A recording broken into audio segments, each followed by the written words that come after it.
रिश्तों में बैलेंस रखने का एक छोटा सा तरीका है। फॉर एग्ज़ाम्पल, मैं और मेरी वाइफ दोनों अर्निंग हैं, but it is all about how you manage your expenditure. That is a very big thing in relationships. तो हम लोग क्या करते हैं, जैसे अपना घर का जो एक्सपेंडिचर होता है, खाने का, कुछ जो भी हाउस होल्ड चीज़ें हैं, तो उसको हम एक ऐप में मेंटेन करते हैं और उसका 50-50% शेयर करते हैं। ना एक रुपया उधर, ना एक रुपया उधर। सारी शॉपिंग मैम करती है और जो भी मंथ के लास्ट में जो भी टोटल बजट बनता है, 50% आई जस्ट ट्रांसफ़र इट। ये एक पार्ट हो गया।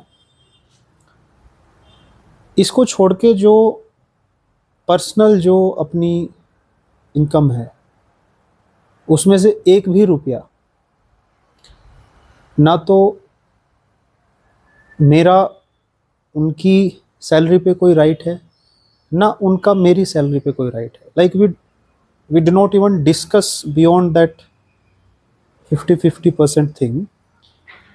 पर्सनल जो चीज़ है फिर वो पर्सनल है। अब उसको आप कैसे स्पेंड कर रहे हो, कहाँ स्पेंड कर रहे हो, that is up to individual. Impact क्या पड़ता है इससे? इम्पैक्ट है जैसे कि मान लो मुझे थोड़ा सा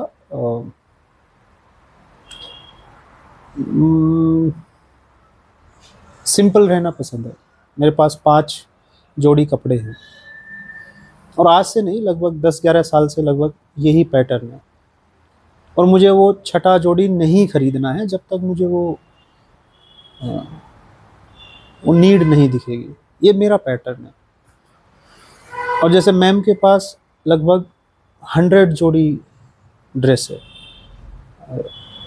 और उनको वो जहाँ भी पसंद आएगा वो 101 भी खरीदेगी, 102 भी खरीदेगी।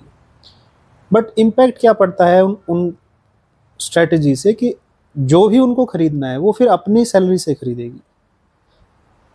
और और जो मुझे करना है, मान लो मुझे कहीं घूमने जाना है, मुझे कहीं कुछ किसी भी विजन पे या किसी आइडिया पे मुझे पैसे स्पेंड करने हैं, तो I am also free to spend my money on that particular idea. फिर उसमें वो मुझे कुछ वो मुझे फोर्स नहीं करेगी कि आप 5 से छठा कपड़ा ले लो, कभी भी नहीं। और मैं कभी उनको ये नहीं बोलूँगा कि आपके पास तो 100 है तो आप 101 क्यों ले रहे हो। वो सब बातें ही नहीं है। क्योंकि क्योंकि इन चीज़ों से फिर आप बहुत सॉर्टेड हो जाते हो, बहुत फ्री हो जाते हो लाइफ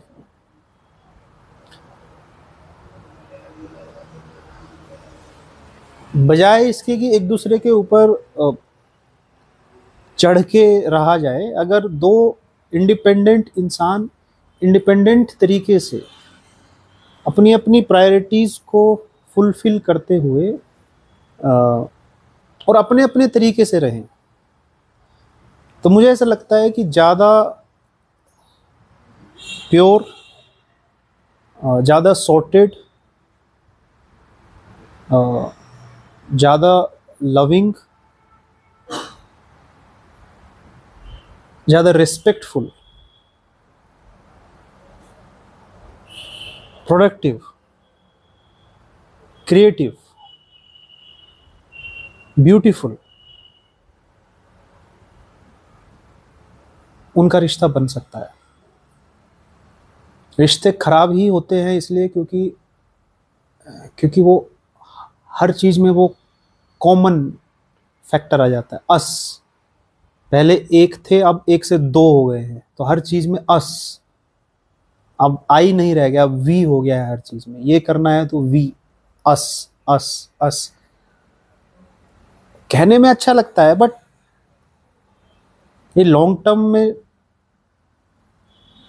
सस्टेनेबल नहीं है।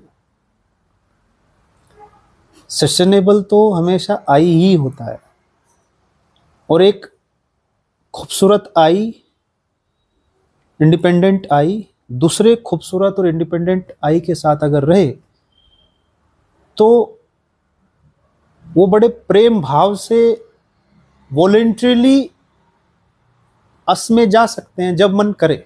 नहीं मन करे तो वो अपने आई में तो इंडिपेंडेंट है ही।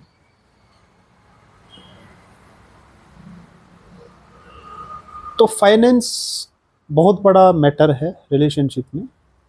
अगर हम दूसरे इंसान के फाइनेंस पर नज़र रख रहे हैं तो कहीं ना कहीं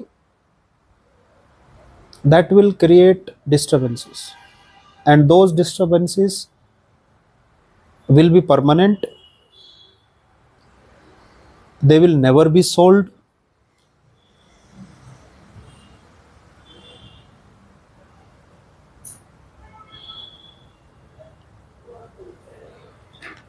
तो अगर दो इंसान दोनों कमा रहे हैं, मैं ऑब्वियसली उसी एस्पेक्ट में बात कर रहा हूँ, तो बेहतर है कि वो अपने अपने फाइनेंसिस को खुद मैनेज करे, अपने प्रायोरिटीज़ के हिसाब से मैनेज करे, जिसको जो ठीक लगता है उस वहाँ पे वो स्पेंड करे, जिसको जो जिस डायरेक्शन में जो करना, क्योंकि वो उसका एसेट है, उसने उसके लिए प्राइसेस पे किया है, उसने उसके लिए मेहनत किया है, उसने उसके लिए पूरी प्रोसेस में पार्ट किया है। तो उससे उससे उसका पैसा मत लो,